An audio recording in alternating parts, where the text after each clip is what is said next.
right, good afternoon, everyone. Welcome to our talk. My name is Kassandra Pierre, and on the call with me is Nathan Chung. We are going to be talking about neurodiversity and cybersecurity and how you can find your competitive advantage today. So thank you for joining. Wonderful. So what exactly is neurodiversity? Nathan, I'll start with a definition. It's the idea that it's normal and acceptable for people to have brains that function differently from one another. Normally, when you hear the term neurodiversity mentioned, some of the things that come to mind would be autism, ADHD, dyslexia, dyspraxia, Tourette's. Um, I would say neurodiversity is something that I think a lot of people are hearing a lot more about, I would say in the last 2 to 3 years. And a lot of people are sharing um, about their neurodiversity and also about their advocacy for this cause. Do you see that, Nathan, as well? Absolutely. I'm quite happy about that because neurodiversity always carries a negative stigma. So to see people coming out openly that they have a condition such as autism, ADHD, or Tourette's, it's amazing. Absolutely amazing. Absolutely, agreed. So, the crux of our talk today is to talk about cybersecurity and then also to talk about how it can be an amazing career for people who are neurodiverse. So, currently in the United States, there are many jobs that are open. In May 2021, there were almost 500,000 open jobs in cybersecurity across all sub-genres of the industry. Um, in talking to a lot of people in cyber, outside of cyber, people in the Black community, there has been conversations about how we are best preparing future generations to graduate, to go to college or not a vocational school, and then to pivot into a career. I hope we can unpack some of that today, but our primary focus is to talk about how we can support neurodiverse individuals and neurodiverse youth to investigate and look at cyber as a great career path. Some of the reasons why I think cyber is an amazing career path, even for someone who may be looking at a second career, is the financial freedom that can be achieved. Most of these jobs are high paying, the stability, obviously the creation of generational wealth, not only for your immediate family, but for your grandkids and for your surrounding family.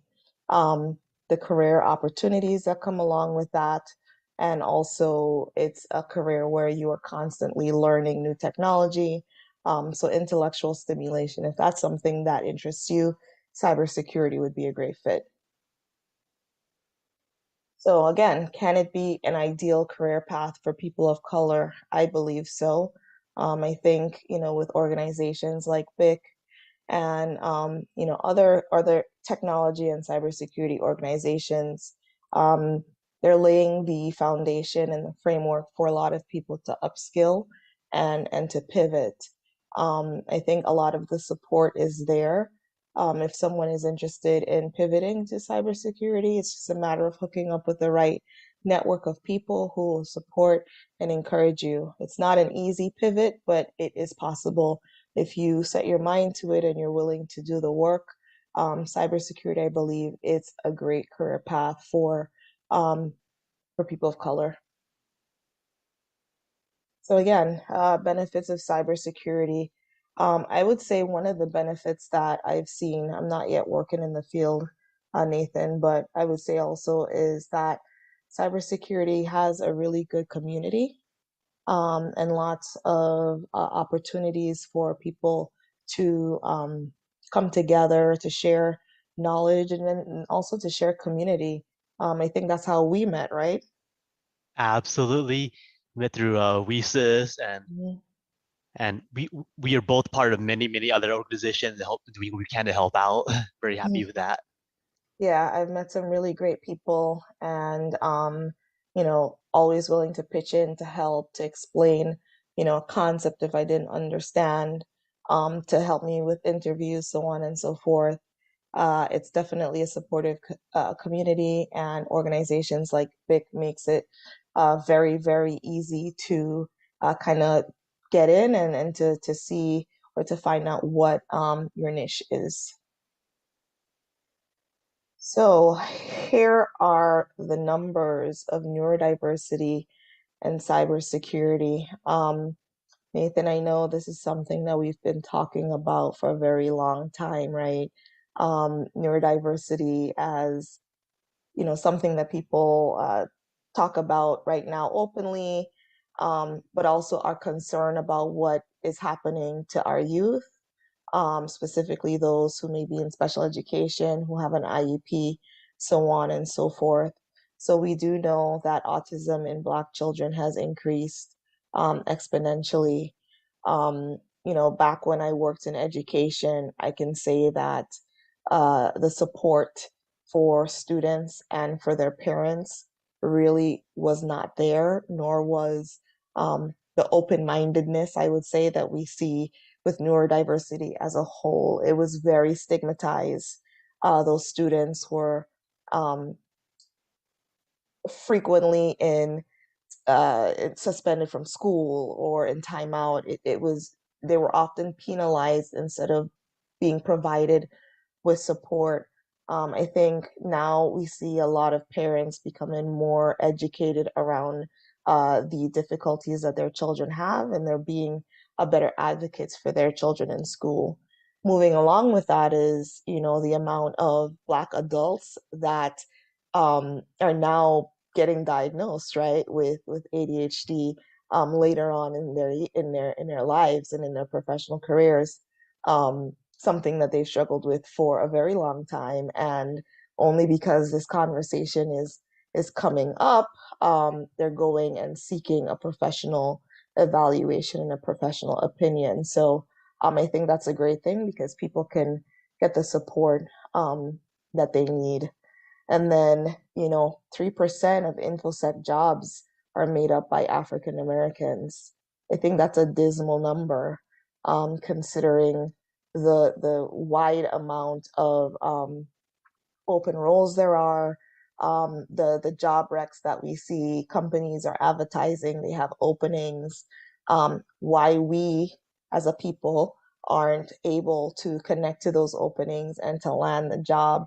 Um, that's a conversation for another day, but it's definitely something that I think in my position, not only in tech development, but also with other organization affiliates, is something that I want to look into more, to see how we can open more doors for people to pivot. So what about students who are studying STEM, Nathan? We see here only Mm-hmm. 34.3% are studying STEM. Why do you think that is? It's very hard because, like you said, that there are a lot of barriers, and for a lot of folks, especially for women, Mhm. it starts as early as middle school and high school. If they are turned away from STEM at that early age, they never recover. They just totally lose interest. So, but as the studies show, there is a strong, I say, a strong indicator that a lot of people who are autistic want to go into STEM. So, as much as possible, we need to encourage them and to keep them going. Because we here in the U.S., we there's a lot of brain drain, like with the recession and the current global economic crises that's going on. A lot of people probably don't even want to go to STEMs. Like they're in survival mode. So we gotta do more to encourage people to learn STEM in school and into college. Yeah, definitely agree. And as you can see, only 9% of STEM graduates were Black. And like you Yes. said, there are many reasons for that.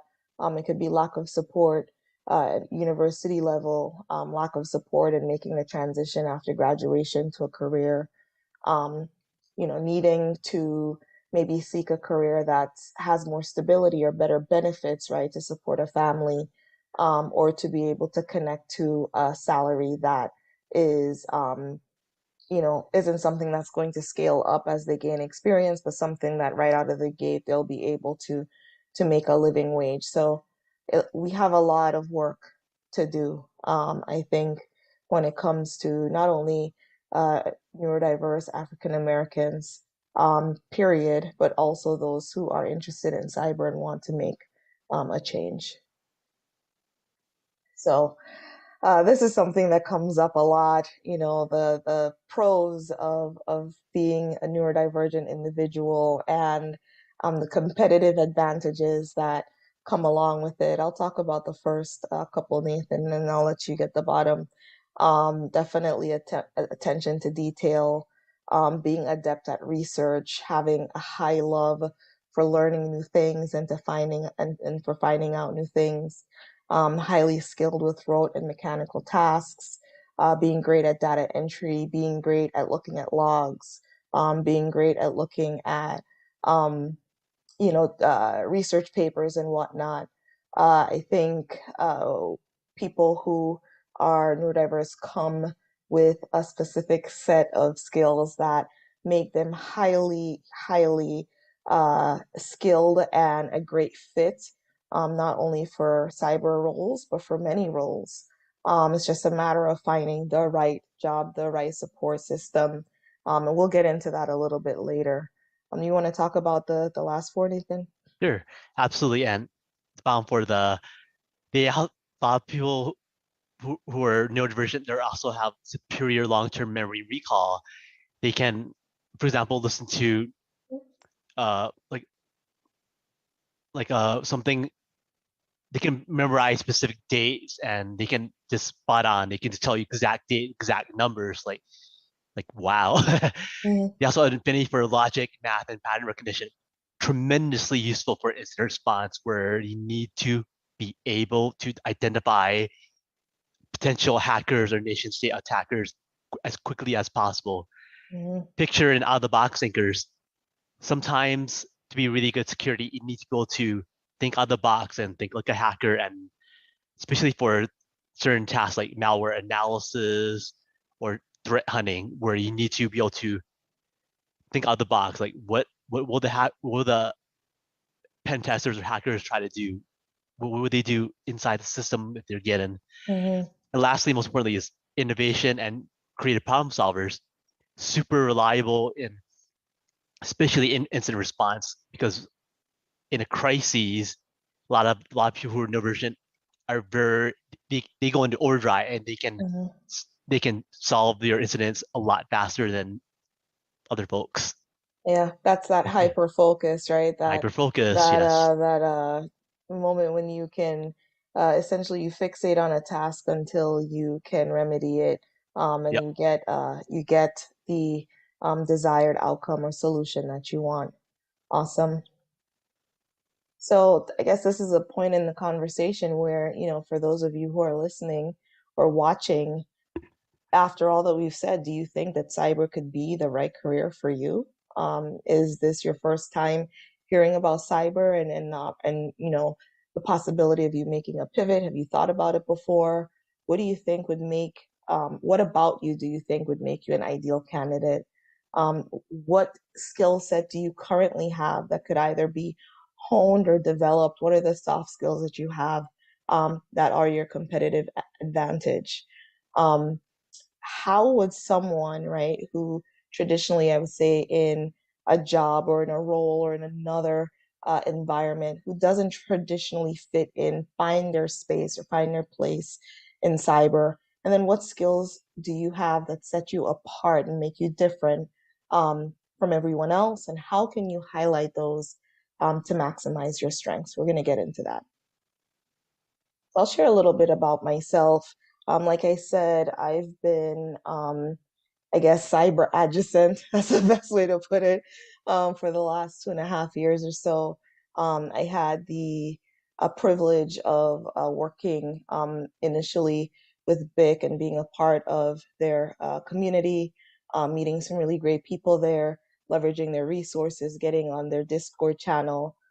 Met lots of friendly people, and this is one of the reasons why I thought it was really important for us to bring this information to to DEF CON. So again, I'm a cyber and technology enthusiast. I love anything tech, love to tinker with different things. On top of that, I have about, I would say 15 years, 10 years or so experience working in mental health, both in special education with children up to age 18, and then also adults in an acute psychiatric setting. So I bring my love for mental health and psychology to my work, and day to day, I try to spread information about mental health awareness and physical wellness, stress reduction, that kind of thing. One interesting thing about me also is my intersectionalities, right? I'm obviously a Black female from the Caribbean, and I received a very late diagnosis about 3 years ago. Um, I've been, in and out of therapy for a very long time. It's something that I actively sought out because I think it's important for you to really have a space, a safe space where you can talk about, things that are bothering you. But at my age now, this is something that was missed all of these years. It was just an eccentricity, right, that people thought that I had or that I was dealing with, and I was misdiagnosed for a very, very, very, very long time.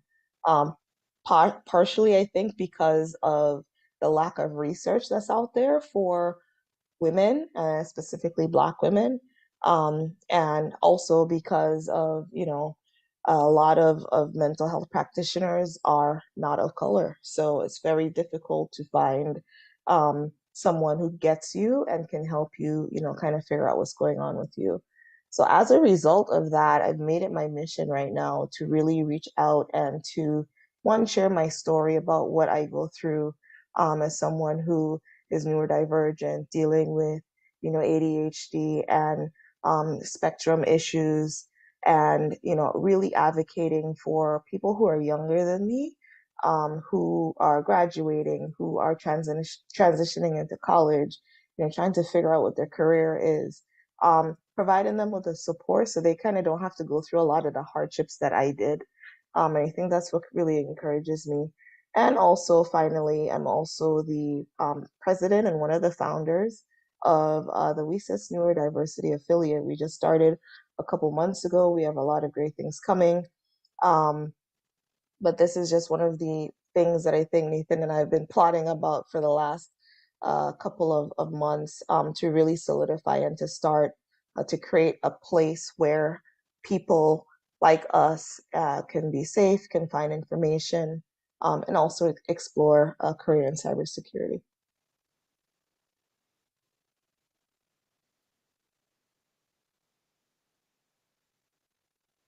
Yep, I can't hear you, Nathan. You muted?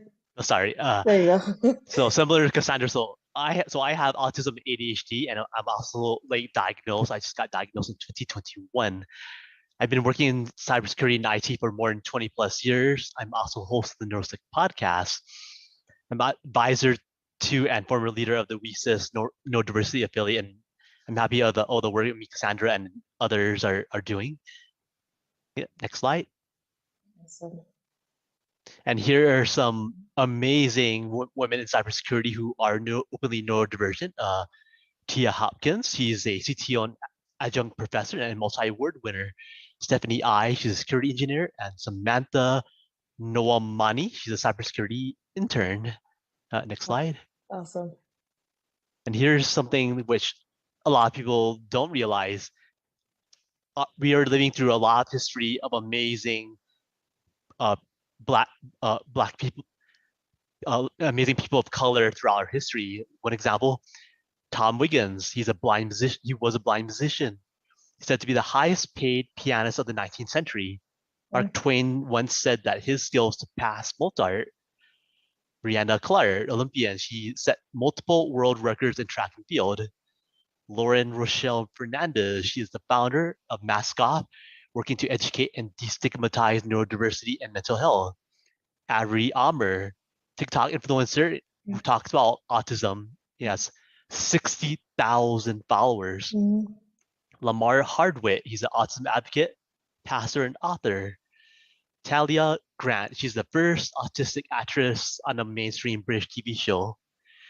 Morgan Harper Nichols. She's a writer, artist, storyteller, and social media influencer. And my favorite on this slide is Will Smith, great looking guy, actor, and he's openly has ADHD. Awesome. I love this slide. Love it.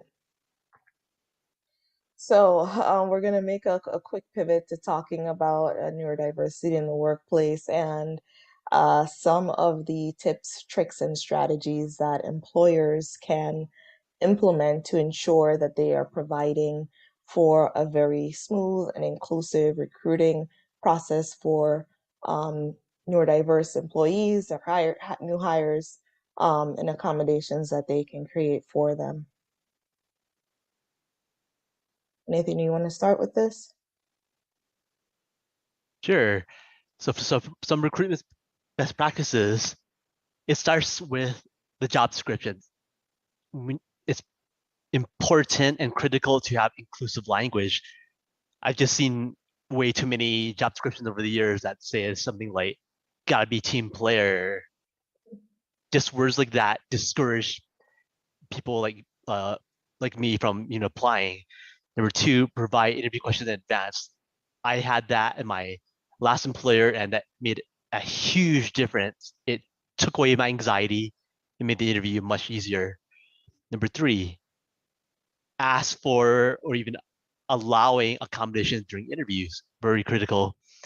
Number four, ask candidates for tools they need to thrive because everyone is different. Everyone has different needs. So you just got to ask them what do they need, and also most importantly, provide remote or flexible interview options because the old school in-person interview that's pretty much gone out the door. And for people like myself, I do so much better with the remote interviews, so much better. Agreed. Definitely agreed with that. I will also let you get into this one, Sure. Nathan. I love the fact that you made a great distinction between ideals and less ideal roles for neurodiverse Yeah, workers. thanks. So you Sure. jump into that. So for a lot of people who are neurodivergent, ideally you want a more technical role. But I do stress again, everyone's different. But for me and a lot of people like me, we thrive in very technical fields where there's less human interaction. Like, for example, threat hunter, forensics analyst, incident response, malware engineer, penetration tester, and consultant. Now, the advantage of a lot of these jobs is you're essentially once you get in the zone and you're hyper focused, you can do an amazing job. You can think specialists, a specialist in these fields especially can do an amazing thing. Just it's harder if you get distracted by, oh, let's have a meeting, let's talk to people, then it becomes a lot harder. So that's why the inverse is less ideal jobs would be like security project manager or privacy officer, security auditor, or compliance risk manager. Those jobs, I've done many of those jobs before, and it can be very stressful, especially in many meetings that go on forever and ever. It's it fills me with anxiety, and it equals to a mental burnout a lot quicker. Definitely. Like you said, the back-to-back meetings, constant interaction with people that pull you out of your zone of concentration, um, and just overall cognitive burnout. And if this is something that goes on day by day by day, it can be very detrimental to an employee who wants to create a career that will grow, right, and where they can be promoted. So it's very important for you to think about, when you're choosing what role or what area of cyber is a good fit for you, also think about what your day to day in your role may look like. If you don't really know, this is when you kind of need to reach out to your network, get on Discord channels, find people who are currently in that role and ask them about what their, job is like, what they do for a day, day to day, how they trained, and see if those are the things that fit well for you. I think talking to real people about what they do is the best way to find out if a role is for you or not. So there are a lot of accommodations that employers can provide either during the hiring process or once a new hire has onboarded, supports that they can provide to their employee to ensure that they can do their job to the best of their ability. I hope that one day we will move from calling these accommodations and they're just readily available things that people have that they don't have to ask for. So interview questions made it available in advance. I also had an opportunity to interview and was provided with questions in advance, and it made, um, like Nathan said, it really removed a lot of the anxiety that people feel when it comes to being able to uh, perform on the spot. Noise reducing headphones. I have a pair on my desk. These are important, especially if you may work in an open floor plan office, or even if you're at home, it's good to cut the noise out, that may distract you. Being able to work from home or having maybe 1 or 2 days in the office and working remotely, flexible schedule. Some of us work better early in the morning and need to take a rest or during the day and then log back on at the end of the night to kind of finish things up. That gives you an opportunity to really keep an eye on your energy levels and to ensure that you're not pushing yourself to the max and leading to patterns of burnout. That's something that you don't want to have. Captions or transcriptions, definitely very helpful, especially if you have meetings back to back. It detracts from the cognitive overload when you can just look at the text on a screen as opposed to trying to differentiate voices from background noise, from clicks, from people chewing, from people laughing, the dog barking, all of those things. These are the reasons why those things are important. And last but not least, ergonomic furniture. We also, we talk a lot about our mental health. Taking care of our physical body is also very important. With a cyber role, most of them you will be sitting at a desk for most of the day. So get a stand-up desk, ask for an ergonomic chair that is supporting your feet, a footrest, all of these things. When you put the totality of all of these things together, it provides you or can provide you with the support that you need to be fully functional at work. So just a couple things. Nathan, I'll let you jump in because I think you have a lot of great things to add here.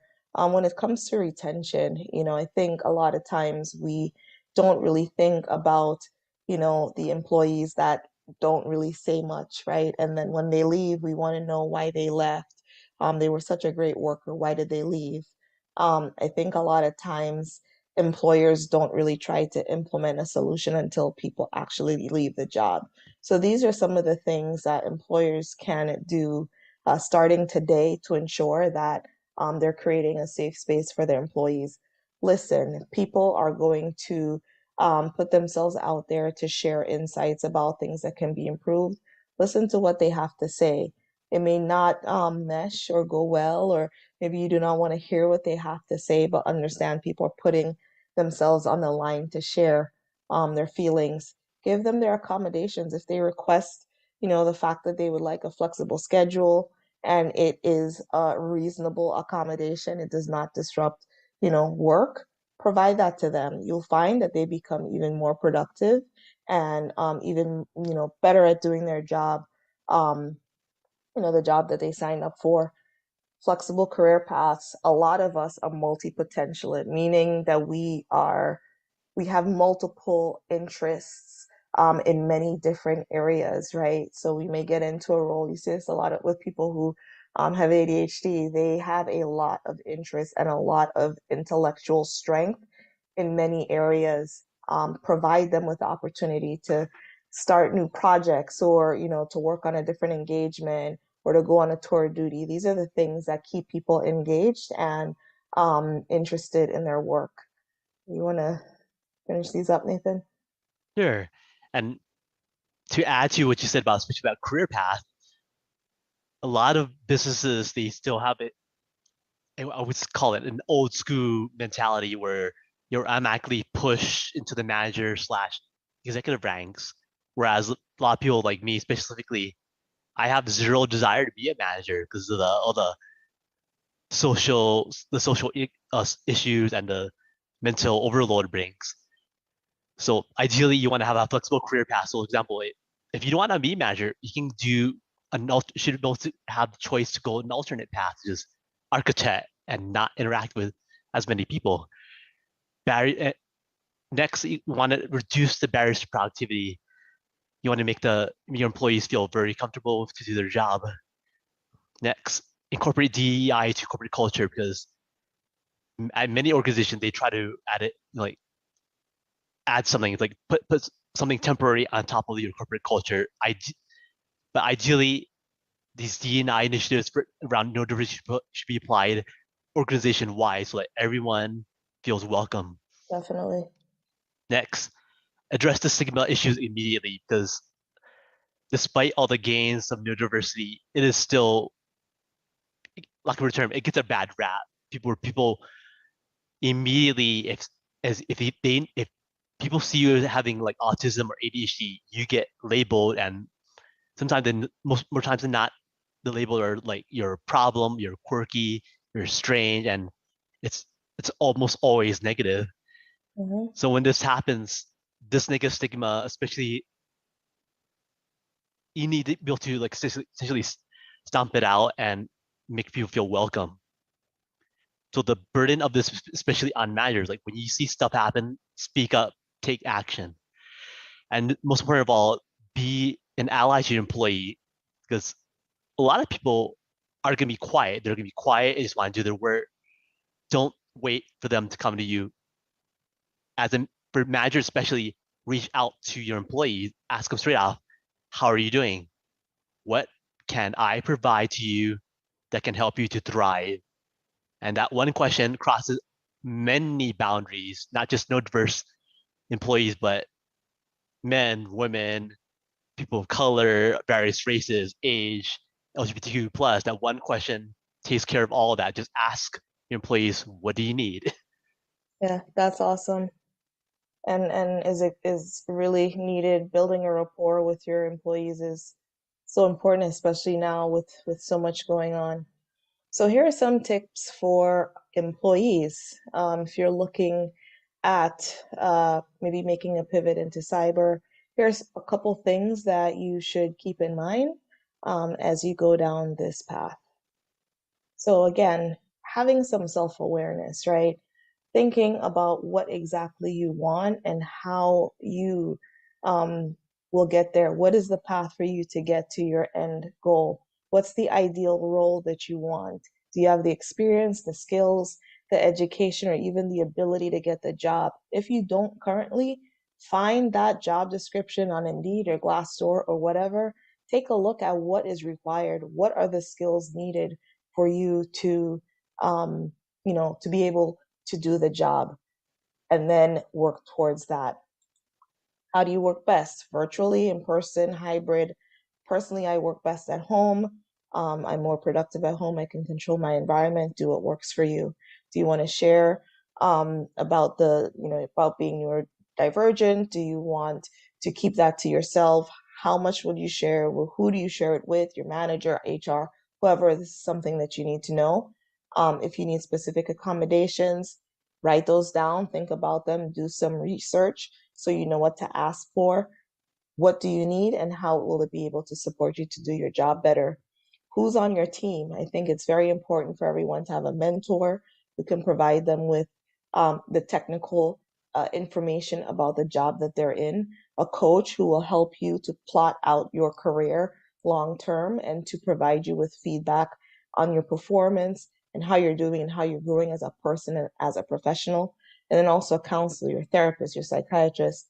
They can help you with some of the more meaty issues of anxiety, depression, um, things like that that may really derail your professional progress if you don't focus on it and deal with it. Find someone to talk to that can provide you with professional feedback. And then how can you supplement your skills? Is there a specific certification that you want to take? If so, get into a study group. BIC has a bunch of study groups and cert prep and programs that can help you get on the path to finding the job that you want, the role that you want. So definitely continue to connect with them for guidance. Find your fit. There's some jobs that will not be a good fit for you. Okay, if a role is, back-to-back meetings, heavy client contact, that may not be the place for you. It sure isn't the place for me. So figure out what you want and what you don't want. Have you reached out to people that work for the company that you may be interviewing for? Find them on LinkedIn, reach out to someone, ask them about the culture at that company, look up the person who is on the hiring panel, find out information about them, do your OSINT on your job, on your new role, because all of this information is going to be important for you to make a decision if this is the right place for you. Contingency plan. If you're going through a difficult time, what can you do to ensure that you can successfully do your job while getting the support that you need, be it mental health, physical health, whatever. Know who you have that in your life that can support you, and ensure that you keep them, that you're open with them about how you're doing and where you are.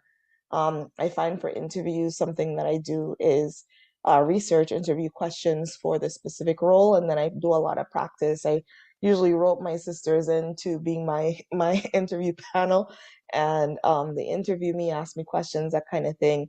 It has helped over time to reduce a lot of my anxiety when it comes to interviewing. Highlight your strengths. It's not bragging. If you know that you are a great problem solver, if you're a strong writer, if you are a great pen tester, speak up about what you are good at. It doesn't make you a bragging person. It makes you someone who's confident and knows what you are good at. Um, Sometimes you may get a no. Sometimes you may, really do awesome in an interview, and then you get that email that they did not choose you. Yes, it's extremely disappointing when that happens, but do know that every step that you make towards your new role is building resilience. You are gaining experience, you're gaining an understanding of the industry, and use that for the next time.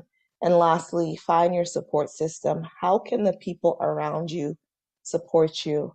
Let them know what you're going through, let them know what your goal is, and actively ask them to support you as you uh, make your way towards it. I'm going to go through these quickly, just 6 things that you can do to work towards where you want to go professionally. And I think these apply to everyone, neurodivergent or not. You must have a plan. Got to know where you're going and how you're going to get there. If you don't know where you're going, it's very difficult to come up with a plan that's going to work. Take a piece of paper or use a spreadsheet, write down all the trainings you've been through, conferences like this one, courses that you've taken on LinkedIn or wherever, your certs. Keep them on a piece of paper or keep them somewhere visible so you can see how you are making progress towards your goal. It may seem like getting to where you want to go is taking forever, but you've accomplished a lot. Give yourself credit for that. The second thing is to prepare. Have a plan and then prepare to put it in practice. If you don't have your support system, the resources you need, an accountability buddy, someone who's going to ask you how, your cert prep went, and a system to succeed, it's going to be very difficult for you to see progress and to push forward. If you are making small wins and you are hitting your small goals, it's going to boost your confidence and propel you further towards where you want to end up. Definitely protect yourself. I think this kind of goes along with the overall mental health conversation, Nathan, right? Create a plan to maintain work-life balance that's sustainable. I think we all have a tendency to take on a lot more on our plate than we are capable of. Be aware if that's something that you tend to do, be aware of that and ensure that you have uh, blockers in place to know when to put up a boundary and to say no, that your plate is full. Pay attention to your physical health. Work out a couple days a week, stretch in the morning, do some yoga, go for walks, go to your therapy appointments, make sure there's a professional in your life that can provide you with the support that you need. The community also has tons of support groups that you can attend now virtually, which is awesome. Work is not everything. Try to have a social life. You don't have to be out in the club every weekend, but you know, go to a park, have lunch with your friends. Do the things that fill you back up and really reduce the level of stress that you are experiencing. Cybersecurity is a very, very stressful industry, and a lot of people right now are experiencing burnout. If this is the path that you want to take, do get in the habit of creating these positive patterns now. Find your friends, you could other things, pick up hobbies, um, make sure that you are protecting yourself. Play up your strengths. Again, what is your competitive advantage? Are you a problem solver? Are you good at finding patterns? Are you good at you're a strong writer? All of these things are skills that you should be speaking up in your interviews and when you make connections via networking. That's your brand. You want to be the go-to person on your team currently for that thing that you do well. So when you go into that interview, you can name the skill, you can name the action, you can name how you implemented the skill and what the positive outcomes was. Leverage your talents in those situations and commit to growing them. Plan for your vulnerabilities. Again, if you need rest, if you're feeling burnout for you're overworked or you're not feeling well physically, ask for a day off. Take a mental health day. It doesn't make you a slacker, it makes you a smart person. If your environment at work is stressing you out, open floor plans, you don't have a quiet place to work, physically you're uncomfortable, find a work environment or ask for one that's going to help you do your job better.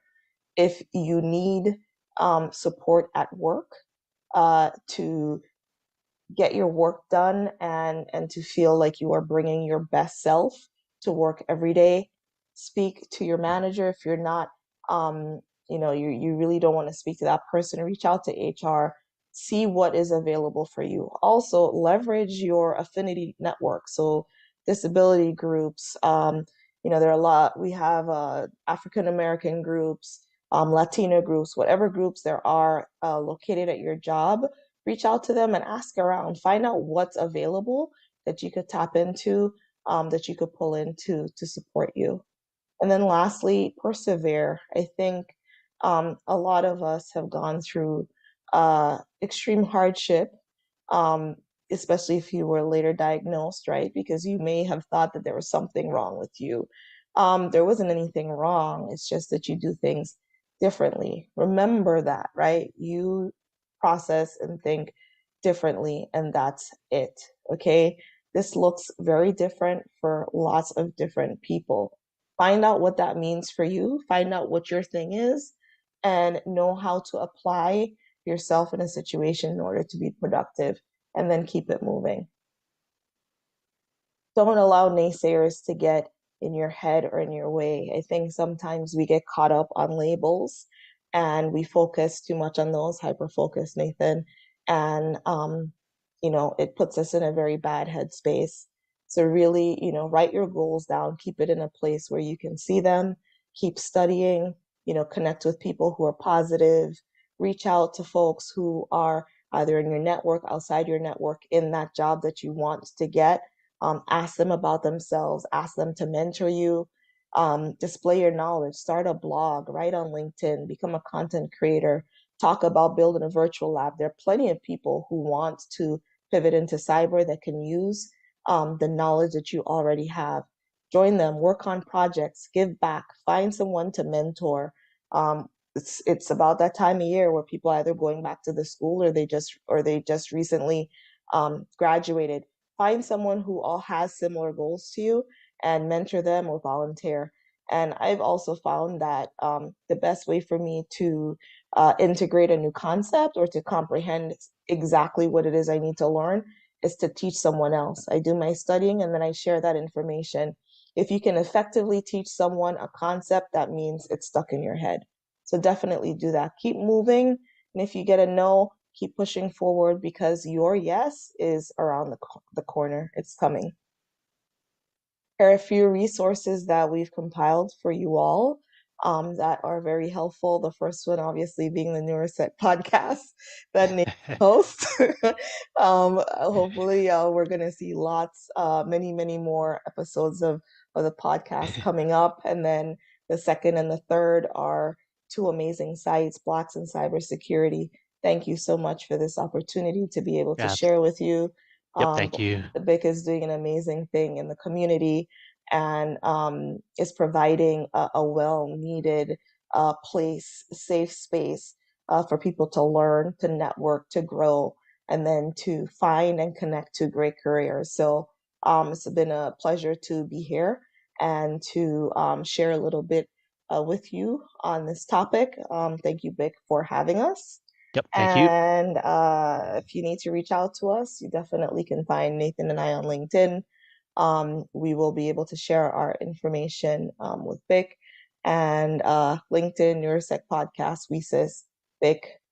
We're out there. Definitely reach out. Thank you so much. Thank you.